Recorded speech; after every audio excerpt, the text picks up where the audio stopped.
तहसील के समीप ग्राम बनेड़िया में दुर्गा गोस्वामी नामक महिला अपने घर से बेघर हो गई है।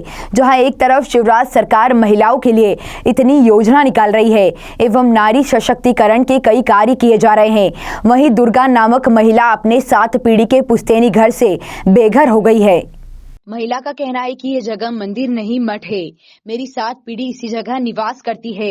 मेरे परिवार वालों की समाधि भी यहीं मौजूद है। मेरे परिवार के द्वारा ही मठ में पूजा पाठ किया जाता है, परंतु किसी ने षड्यंत्र कर मेरे परिवार को यहां से हटा दिया एवं दूसरा पुजारी रख लिया। मेरी और मेरी शारीरिक हालत ठीक न होने के कारण मैं अपने परिजन के यहाँ रुकी थी और अपना उपचार करा रही थी। तभी मुझे गांव से फोन आता है कि मेरा घर तोड़ दिया गया है। जब मैंने यहाँ की पूछताछ करी तो गांव के व्यक्तियों ने बताया कि प्रशासन के द्वारा आपका घर तोड़ा गया है। जब मैंने पड़ोसी से सीसीटीवी निकलाया तो मेरे घर तोड़ने में एक भी प्रशासन का अधिकारी मौजूद नहीं था। एवं जब हमारे संवाददाता ने देपालपुर के वर्तमान तहसीलदार शेखर चौधरी से चर्चा करी तो उन्होंने बताया कि मेरे संज्ञान में नहीं है, यह मामला पूर्व तहसीलदार के संज्ञान में होगा। फिर जब हमारे द्वारा पूर्व तहसीलदार कमलेश कुशवाहा जी से चर्चा करी तो उन्होंने भी हमें बताया कि हमारे संज्ञान में नहीं है। न्याय के लिए दर दर भटक रही महिला किसके पास जाए। महिला द्वारा कलेक्टर कार्यालय में भी आवेदन दिया गया है और महिला द्वारा प्रशासन से न्याय की गुहार लगाते हुए कहा गया कि जिसने भी मेरा घर तोड़ा है उसके खिलाफ प्रशासन सख्त से सख्त कार्रवाई करे। ये मामला अभी आपने आके बताया है। एक दिन जनसुनवाई में से मेरे पास फ़ोन आया था कि कोई महिला है जो बनेड़िया की रहने वाली है, उससे मकान तोड़ने संबंधी कोई शिकायत है। मैंने उनसे बात करी थी और उनको बुलाया था सारे पेपर लेकर के, किंतु वो आए नहीं हैं। वो जैसे ही आते हैं तो उनसे पूरा मामला समझ के और जो भी पक्ष उसमें सम्मिलित हैं उनसे सबसे बात करके और कौन किसके पक्ष में कानून जाता है उस हिसाब से आगे कार्रवाई करेंगे। सर, प्रशासन द्वारा जब आदेश दिए जाते हैं किसी मकान को ध्वस्त करने के तो वहाँ पर प्रशासन का अधिकारी मौजूद रहते हैं या नहीं रहते? नहीं, संबंधित मान लो पटवारी का ऑर्डर होता है तो पटवारी उपस्थित रहता है, राजस्व निरीक्षक का ऑर्डर होता है तो राजस्व निरीक्षक उपस्थित रहता है, और हमारे से ऊपर सुपीरियर अथॉरिटी अगर ऑर्डर करती है हमारी प्रेजेंस का तो हम प्रेजेंट रहते हैं। आपका परिचय? मैं तहसीलदार देपालपुर शेखर चौधरी। ये मेरा ऐसा कोई संज्ञान में नहीं है। मैं देपालपुर छोड़े हुए मुझे 2 महीने से अधिक समय हो गया है और आप जैसा कि बता रहे हैं कि घटना पिछले 27 सितंबर की बता रहे हैं, तो इसके लिए मुझे संज्ञान में नहीं। महिला द्वारा आरोप लगा है कि तहसीलदार साहब के द्वारा पुजारी को नियुक्त किया गया है, क्या वो आपके द्वारा नियुक्त किया गया है? पुजारी नियुक्ति का क्षेत्राधिकार तहसीलदार को ना होकर अनुविभागीय अधिकारी महोदय को होता है। ठीक है। महिला का यह भी आरोप है कि वो जमीन है जहाँ पर हमारी 7 पीढ़ी से वो जमीन शासन की ना होते गाँव घाट बाट रूप दी जाती है, वो वाली जमीन। इसका मेरा कहना है। मेरा कोई इसका जानकारी नहीं है मेरे। और महिला को द्वारा यहाँ पर रणछोड़ जी प्रधान करके कोई व्यक्ति है, वो कहते हैं कि ये ज़मीन पूरी मेरी है। नहीं, ऐसा नहीं बोल सकते। आप जांच करवाइए, वो तो जांच होगी तभी पता चल सकता है। ऐसे बिना जांच के अपन कैसे बोल सकते हैं किसकी ज़मीन है। किसी व्यक्ति का अगर मकान तोड़ा जाता है तो वहाँ पे कोई अधिकारी मौजूद होते हैं या नहीं?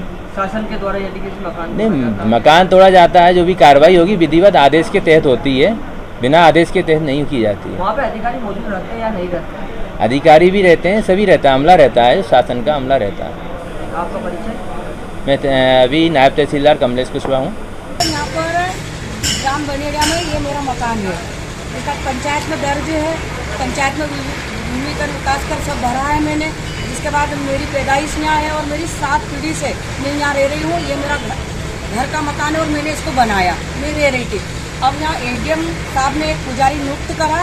वो पुजारी है पुजारी का नाम आशीष भारती। कहाँ रहता है? ये बनेड़िया में ही रहता है। कहाँ शिकायत करी आपने इसकी मैंने सब दूर करी, मुख्यमंत्री तक कर दी, एडीएम, तहसीलदार, थाना, कलेक्टर साहब। प्रशासन से आपको क्या आश्वासन दिया गया? यहाँ तो सुन ही नहीं रहे, इसलिए मैं कल कलेक्टर साहब के पास गई। कलेक्टर साहब ने मेरी सुनी, वहाँ से मेरे को ये तहसीलदार को फोन लगाया और बोला कि आपके इस पर कार्रवाई होगी। तो आज एडीएम तहसीलदार यहाँ पर मिले ही नहीं। अच्छा, एसडीएम के पास जाते हो तो एसडीएम क्या कहता है? एसडीएम तो कागज रख लेता है और बोल देता है कि शासन का है, तुम्हारा कुछ हक नहीं है। जब अगर हमारा हक नहीं है तो फिर 7 पीढ़ी से हम यहाँ क्या कर रहे हैं? क्यों रखा फिर हमको? और 5-5, 6-6 व्यक्ति हमारे यहाँ गड़े हुई है। इसका कोई कागज है आपके पास? है, बिल्कुल है मेरे पास। क्या कागज है? प्रणाम पत्र है, बीपीएल है, आधार कार्ड है, पैन कार्ड है, मेरी पढ़ी हुई वो मार्कशीट है, बोर्ड देती हूँ हर साल। वर्षों से हम यहाँ पे निवास कर रहे हैं। यहाँ मेरी उम्र हो गई 60-70 साल, 60 साल हो गए मेरे को। पंचायत में क्या दर्ज है आपका सब दर्ज इस है। संपत्ति का नाम से? ये संपत्ति के नाम से कुछ नहीं, खाली ये है कि हमने जो मकान बनाया था, जब हमने उनसे अनुमति मांगी थी कि साहब हम मकान बना रहे किसके हैं, द्वारा ये तोड़ा गया? ये आशीष पुजारी के द्वारा तोड़ा किसने? ये तो वही बताएगा, आशीष भारती बताएगा किसने तोड़ा। हम तो इन यहाँ हम आपको आए क्या थे, सूचना मिली कि आपका मतलब? मैं यहाँ पंचायत में मेरा वो बनाने आई थी मूल्य निवासी का कागज, तो मैं मूल्य निवासी का कागज बना के फिर मैं यहाँ आई कि चलो मेरा घर भी देख लूँ, मैं ताला खोल के मैं यहाँ आई और देखने आई, फिर टूट रहा था। एक लेडीज थी और एक जेंट्स था, उनसे मैंने ये पूछा आपका घर प्रशासन ने तोड़ा है कि किसी व्यक्ति ने तोड़ा है? प्रशासन ने आशीष भारती पुजारी को नियुक्त किया और आशीष भारती पुजारी ने मकान तोड़ा। और आशीष भारती जो बोला कि कलेक्टर ने आदेश दिया, कलेक्टर ने आदेश दिया। हाँ, नहीं बोल रहा, और कलेक्टर उसके ने बयान भी हुए हैं थाने पे, तो उसमें भी उसने यही लिखा है क्या लिखा है? कि कलेक्टर साहब ने आदेश दिया मेरे को। आप क्या चाहती हो?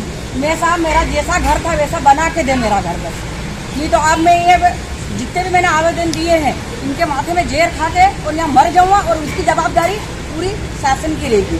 और मेरा घर जल्दी से जल्दी दिया, मैं है ना अभी रिश्तेदार के यहाँ होकर खा रही हूँ। और जिसके बाद मेरे 2 दरवाजे और 4 चद्दर बल्ली, मेरे कवेलू, मेरे बांस और मेरे इस घर में सामान भरा हुआ था, वो कुछ भी नहीं है यहाँ पर। आपका नाम? मेरा नाम दुर्गा गोस्वामी।